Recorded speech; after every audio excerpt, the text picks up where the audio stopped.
नमस्कार, मी सुनील मधुने. आपण पाहत आहात STV 125 न्यूज चॅनल.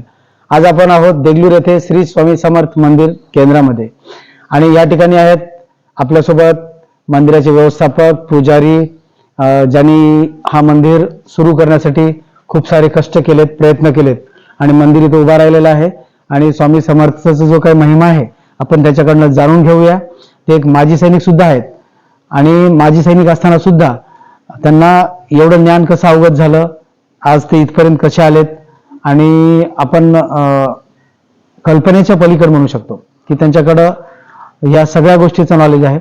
आपण त्यांच्याशी बातचीत करूया आणि लक्ष्मण डांगे सरांशी आपण संवाद साधूया आपल्या चॅनलच्या माध्यमातून. सर्वप्रथम आपलं स्वागत आहे सर आमच्या चॅनलमध्ये.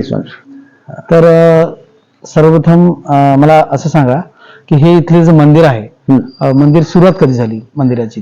हे 2014 ला आपली स्थापना झाली. तसं यापूर्वी दत्त मंदिरात सेवा होत होती. अच्छा. तर मला एक सांगा की आपण माजी सैनिक आहात आणि माजी सैनिक असताना सुद्धा आपण ह्या इकडे कसं वळलात? एक पुजारी आणि आपल्याला जे आम्ही पाहतो की आपल्याकडं खूप सारं ज्ञान आहे, वेगवेगळ्या आरत्या असतील, मग वेगवेगळं भजन, कीर्तन, हे सगळे आपल्याला कसे अवगत झालेत? तसं मी सर्व्हिसमध्ये असताना भागवत कथा वगैरे इकडं आणि अनेक धार्मिक सत्संगमध्ये होत होतो.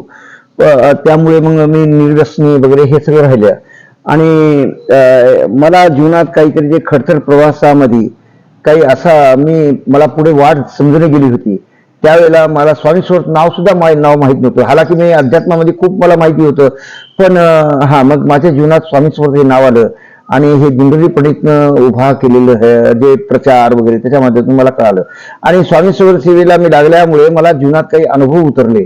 त्या अनुभवाला मी इतका इम्प्रेस झालो की मी आता तन मन धन पूर्ण स्वामी समर्थसाठी आहे. स्वामी समर्थ आता झाला तेवढा संसार झाला, सद्गुरूचा मार्ग धरला. अच्छा. तर मग आपण इथं केंद्र चालवता, तर केंद्राची जी सुरुवात होती ती आपण कशी झाली सुरुवात? मी सर्व्हिसमध्ये असताना नांदेडला मगनपुरा केंद्रात जात होतो आणि त्रिकाळ आरती तिथं होत होती, हवन सप्ताह जे कार्यक्रम होते. मी 2012 पर्यंत नांदेडचा सेवेकरी आहे. तर आणि तिथले मला सगळे हे झाल्यामुळे मी तेच सगळं इथं आचारसंहिता पाळतो. अच्छा. तर मला एक सांगा की सुरुवातीला खूप कमी म्हणजे भक्तांना माहितच नव्हतं की ते स्वामी समर्थ केंद्र सुरू झालेलं आहे. हो. मग नंतर आता आपल्याकडे अशी संख्या आहे की आपण त्याला काउंट करू शकत नाही. हो. खूप सारे भक्त इथे जुडलेत. मग याच्यासाठी आपण इथं काय प्रयत्न केला? मी काही प्रयत्न केला नाही, फक्त मी आरती सेवा हे घेत राहिलो आणि हळूहळू हे प्रचार वाढत गेला. आणि करोनाचा काही लोकांना इथला बी काही जो अनुभव आला, आम्ही काही जे भक्ती सेवा घेतलेली आहे त्यामुळे अनेक लोकांना इथला काही अनुभव आल्यामुळे करोनापासून तर फारच संख्या वाढली आमची. तर मी त्यावेळेला रोज भोपाळी आरती कंटिन्युएशन ठेवली होती आणि सप्ताहाचे कार्यक्रम वगैरे असं हे घेत होतो. मी काही केलं नाही. मी नांदेडचा सेवेकरी असताना मी नांदेडलाच राहणार होतो, पण पुढे काय झालं, काही सेवेकऱ्यांच्या मी मार्गदर्शनानुसार मी देगलूरचा आहे वगैरे असं जे काही अशा परिस्थितीमध्ये मी देगलूर मी कव्हर केलो. आणि मला पहिले मी माझीच प्लॉट देणार होतो 2001 मध्ये, पण ते त्यावेळेस सेवेला बळ नव्हतं.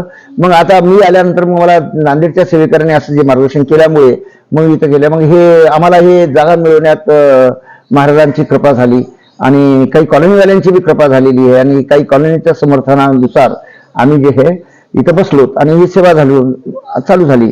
मग हळूहळू सेवा वाढतच चाललेली आहे आणि प्रश्नोत्तर सेवा आणि जे मार्गदर्शन जे काही मला वरून गुरुमाऊलीकडून जे आलं तेच मी या लोकांपुढे हे करतो. मी वेगळं हालाकी भागवत कथा वगैरे असं मी जास्त घेत बसत नाही, पण गुरुमाऊलीचा जो काही आम्हाला जो आहे तो आम्ही सर्व यांच्याकडे पोहोचवतो बस.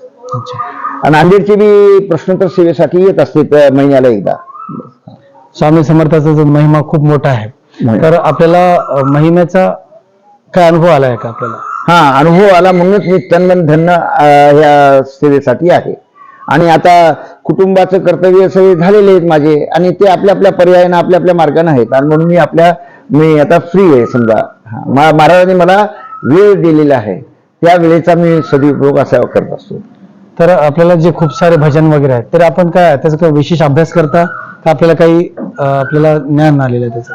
नाही नाही, मी टीव्हीवर किंवा इकडे तिकडे भजन ऐकतो, त्याप्रमाणे मला पियानो फिनो सगळं वाजवता येईल, त्यामुळे संगीतमय सगळे भजन मी वाजवू शकतो. अच्छा. हा. इथे वेगवेगळ्या आरत्या पण असतात? नाही नाही, आम्ही आरत्या आम्हाला जे गुरुमाऊलीने जे शिकवल्या त्याच पद्धतीनं त्याच प्रकारे आम्ही इथं आरत्या घेत असतो. एखादं भजन एखादा कवा तरी आम्ही इथं म्हणत असतो.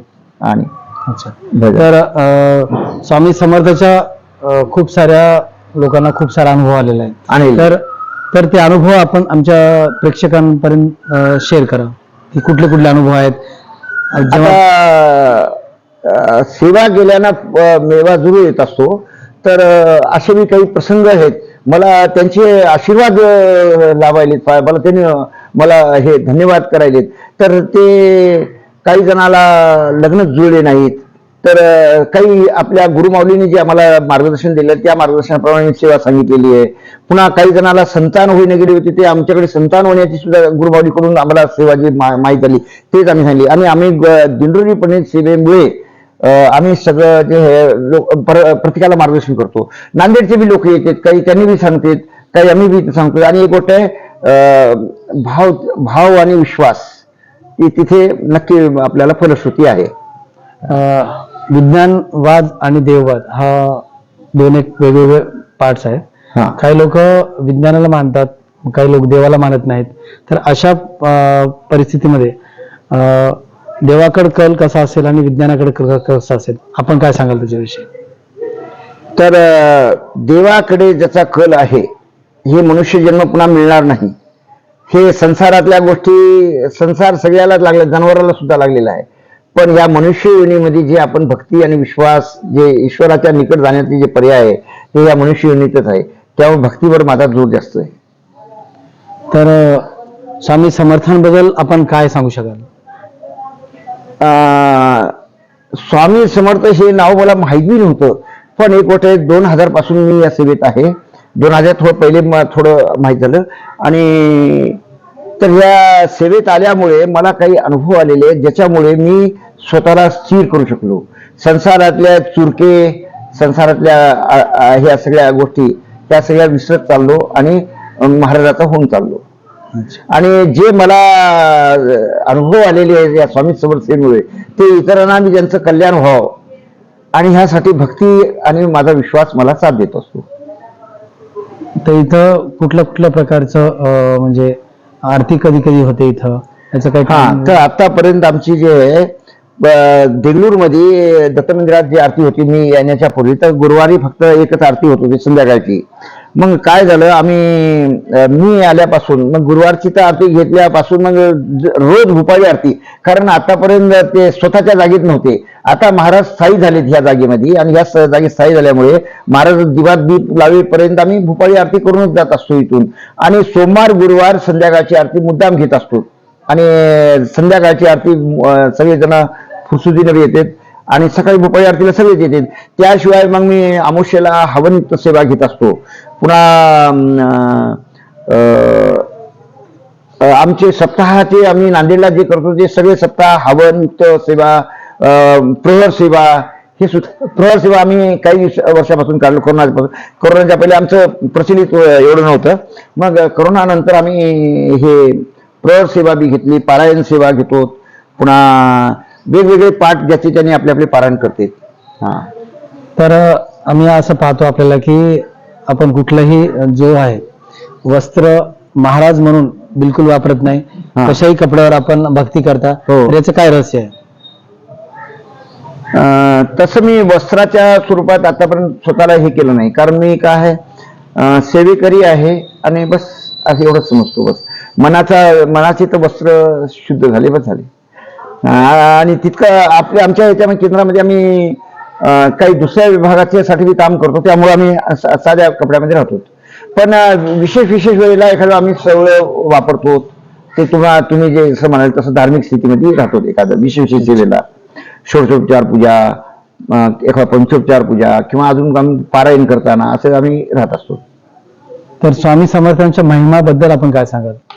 त्यांनी आतापर्यंत खूप सारे महाराज असताना म्हणजे चमत्कार रूपी लोकांचं खूप सारं भलं केलेलं आहे, त्याविषयी आपण काय सांगाल? ज्याचं सौभाग्य आलं त्यालाच महाराज कळले. मलाही महाराज पहिले माहीत नव्हते. माझं कोणतं पुण्य मला साथ दिलं आणि ते मला महाराज माहीत झाले. आणि ते काय माझ्या जीवनात महाराज आल्यानंतर काय काय व्हायले ते कधी कधी मी शब्दरूपानं कोणाकोणाला सांगत असतो. त्यामुळे प्रत्येकाला महाराज कळावे आणि जीवनाचं कल्याण व्हावं. आणि पुन्हा मनुष्याने पुन्हा असे मनुष्य जन्माच्या पहिले बी होता आणि मृत्यूनंतर बी आहे. पण स्वामी समर्थ हे म्हणजे हे मोक्ष मार्ग बी आहे. मोक्ष मार्ग. तर हे होते डांगे सर. यांनी या मंदिराचे पुजारी आहेत आणि हे सतत भक्तीच्या मार्गाने असतात. आणि आम्हाला त्यांनी आज वेळ दिलाय की स्वामी समर्थाबद्दल त्यांचा जो महिमा आहे त्याबद्दल सांगितलं. विज्ञानवाद, दैववाद याच्याविषयी पण आम्ही त्यांच्यासोबत चर्चा केलेली आहे. आणि नक्कीच आमच्या चॅनलच्या माध्यमातून आम्ही एक संदेश देण्याचा प्रयत्न करू की प्रत्येक माणूस हा जो आचरणानं चांगला असला पाहिजे, त्याचं मन साफ असलं पाहिजे, त्याच्याकडनं कुणाला तकलीफ नाही झाली पाहिजे, मग त्यालाच देव पावतो असं म्हणतात. तर आपण आम्हाला वेळ दिलात त्याबद्दल खूप. हे औदुंबर आम्ही लावलेलं आहे. आमचा भक्तीचा रिस्पॉन्स पाहून हे औदुंबर आपल्या प्रगट झालेलं आहे. आम्ही लावलं नव्हतं पण हे लागलंय उत्तरेकडेचं. आणि एक गोष्ट आहे, हे हवन सेवेचं तुम्हाला यावेळेस आम्हाला एक नवीन चमत्कार सांगतो. आमची ही सेवा अग्निदेवाला एवढी आवडली, आम्ही तिथं मंडळ सेवा मांडली होती. त्या मंडळ सेवेपाशी खोबरं आम्ही जे हवनला नंतर नारळ अर्पण केले होते ते ओपून त्या मंडळ सेवेला गणपती जो असतो मूर्ती, त्या गणपतीला त्या खोबरवरून त्या गणपतीच्या चरणी नमस्कार केल्यासारखं झालं. आणि दुसरं एक नारळ आलं ते महाराजांच्या फोटोच्या हारामध्ये जे इथं व्ही टाईप जे येते इथं नारळ जाऊन बसलं. म्हणजे अग्निदेवाला सुद्धा आमच्या केंद्रामध्ये येण्याची इच्छा झाली आणि हे आमच्या सेवेचा मान म्हणजे प्रणाम कसं करावं असं ते झालं. तर ते मंडळ सेवेला गणपतीच्या चरणी पाया पडले आणि स्वामी समर्थ फोटो पुढे हे महाराज चरणी इथं हार व्ही येतो तिथे जाऊन नारळ बसलं होतं. तर आम्हाला हे झालं. आणि या पालखी बी खूप लोकांनी मिळून मुद्दाम लोक गोळा झाले तेव्हा. तर बरीच संख्या पालखी काढली. आता हे मी कोणाला सांगत बसलो नाही, हे स्वतः महाराज आणि प्रजा ह्याच्यामध्ये मी नाही. म्हणजे मी फक्त आपल्या कर्तव्याला बसलो. बाकी महाराजाचं आणि सगळ्यांना इथं कळाले. आणि काही लोकांना इथं कल्याण बी झालेलं आहे प्रश्नोत्तर सेवेतून, ह्या इथल्या सेवेतून. अहो 11 माळी आणि 3 अध्यायाचं आम्ही जास्त सांगतो, जास्त काही सांगत नसतो. एखाद्या कोणाला तरी सेवा सांगतो पण त्याचा प्रभाव पडलेला आहे. आणि 11 प्रदक्षिणा एक औदुंबराच्या करायला सांगतो, याच्यापेक्षा जास्त नाही. आणि काही असेल तर पण गुरुमाऊलीचं हे बरोबर श्री. तर हे डांगे महाराज होते आणि आम्ही विस्तृत असं महाराजांबद्दल आपल्याला सांगितलेलं आहे. भक्तांना त्यांनी मार्गदर्शन खूप छान केलेलं आहे. तर आपण आम्हाला वेळ दिला त्याबद्दल खूप खूप आपले आभार.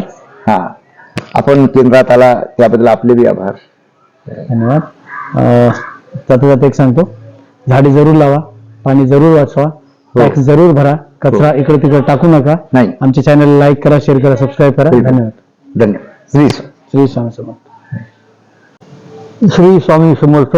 आपल्या चॅनलचं हार्दिक स्वागत आहे. आपण एक चांगला योग आला आणि श्री डांगे साहेबांचा मुलाखत घेण्यासाठी आपण इथं आल्या त्याबद्दल मी सुद्धा आपले आभार व्यक्त करतो त्यांच्यातर्फे सुद्धा. आणि हे स्वामी समर्थ केंद्र माझ्या माहितीप्रमाणे आधी दत्त मंदिरकडे वगैरे चालू होतं. मग इथं जागा सगळ्याच्या प्रयत्नानं, सार्वजनिक प्रयत्नानं ही जागा सार्वजनिक आहे. नगरपालिकेचा ठराव पास होऊन आणि सगळ्या सोसायटीच्या आणि सर्व जनतेच्या सहकार्यानं ही जागा अलॉट झाली. आणि 2016 पासून माझ्या माहितीवर 2016 पासून इथं केंद्र चालू आहे. या केंद्राचे करता धरता तनमन धनानं काम करणारे संत डांगे साहेब आहेत. त्यांच्यामुळे हे केंद्र सध्या टिकून आहे. आणि इथं सगळ्यांचाही काही खालीचा वाटा सहभाग आहे सगळ्यांचा, पण त्यांचा सिंहाचा वाटा जास्त आहे. आणि जिथं विज्ञान संपते तिथं अध्यात्म सुरू होते. स्वामी समर्थ हे समर्थच, नावाप्रमाणे समर्थच आहेत. तर ते चमत्कार वगैरे त्यांचे आपोआपच होतात. जिथं विज्ञानाचा अर्थ लागू शकत नाही तर आपण चमत्कार म्हणतो. आणि हे चमत्कार त्यांच्या आपल्या भक्ती, श्रद्धा, विश्वास आणि प्रयत्न याच्यातून हे सगळं घडते. त्याच्यात काही जादूटोणा वगैरे असं काही नाही. हा त्याच्या श्रद्धेचा मानण्याचा प्रश्न आहे. तर स्वामी समर्थ शब्द आपण त्यांचे पुस्तक ग्रंथ आहेत वाचा, किंवा आपला एखादा अनुभव घेऊन पहा. जिथं मानवी प्रयत्न थकतात तिथं आपल्या सगळ्या प्रयत्नातून काही घडून येतात, आपण चमत्कार म्हणतो. मला बोलण्यासाठी दिल्याबद्दल धन्यवाद. श्री स्वामी समर्थ.